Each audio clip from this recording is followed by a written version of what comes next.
Mr. Treece, your opening statement, please. Thank you, Charles, and thank you for joining us tonight. It is my honor to serve as mayor of Columbia. You know, in the last 3 years, we've added over 1,000 new jobs. We've strengthened and protected our neighborhoods, and we've restored confidence in a government that is open, honest, and transparent. But now more than ever, our city needs steady leadership to continue the progress we've made. I am so proud of what we have accomplished in the last 3 years. First, I initiated a transparency policy, and then launched new online tools so that you have easier access to public records and financial data, so you can see where the city receives and spends every dollar that we take in. I fought for the first comprehensive zoning reform in over 40 years to strengthen and protect the character of our neighborhoods. And we've added new police officers and 2 new fire stations without raising taxes. In fact, I led the effort to defeat a property tax increase without a vote of the people. And I led the call for a state performance audit because it is our responsibility to make our city as efficient as possible. You know, 3 years ago, I stood at this debate and I promised to make our economy and our government work for everyone. And that is why I am committed to women in equity and diversity.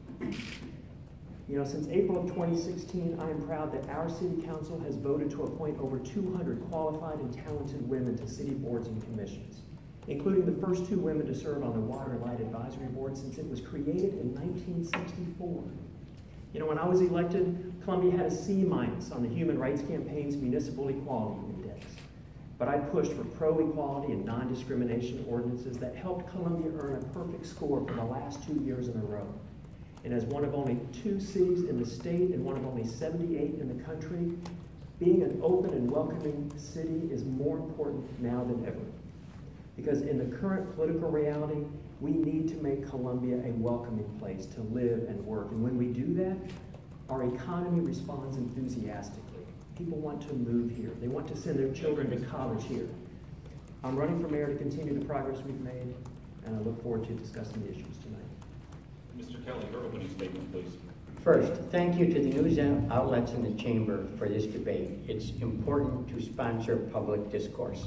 And I also welcome Brian to the struggle for gender equity, a struggle that I've been involved in for 35 years extremely productively.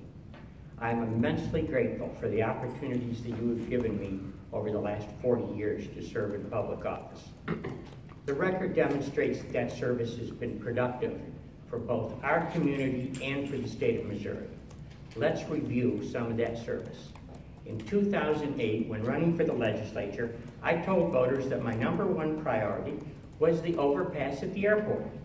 Many of you, having driven by those 2 big piles of dirt for 40 years, said Chris is blowing political smoke. My opponent, Ed Robb, said repeatedly and correctly, that's a highway department function, not a legislative function. But working with many of the people in this room, with my colleagues in the legislature, with the city, the county, and the chamber, by the end of my first year, the overpass was approved. In 2008, before even being sworn in, I filed the legislation to construct a new engineering school at Mizzou. 6 years later, on the last vote of my last day in the legislature, the project was approved. The engineering school and the overpass did not fall out of the sky. They are the result of hard work with many diverse people bringing them together to create those entities in our community. Contrary to Brian's opinion that I'm too old, those skills and that work ethic did not atrophy. We need a mayor with just these skills to restore confidence in our police department, to reduce our carbon footprint in a way acceptable to the people of Columbia, to improve our transportation system. By the way, Susan Hart from the chamber has been a marvelous leader in that effort. And to restore our relationships with Boone County, the fire district, and the school district. We need a mayor who will rebuild our long tradition of ethical and cooperative government. Thank you, Mr. Kelly. Thank you.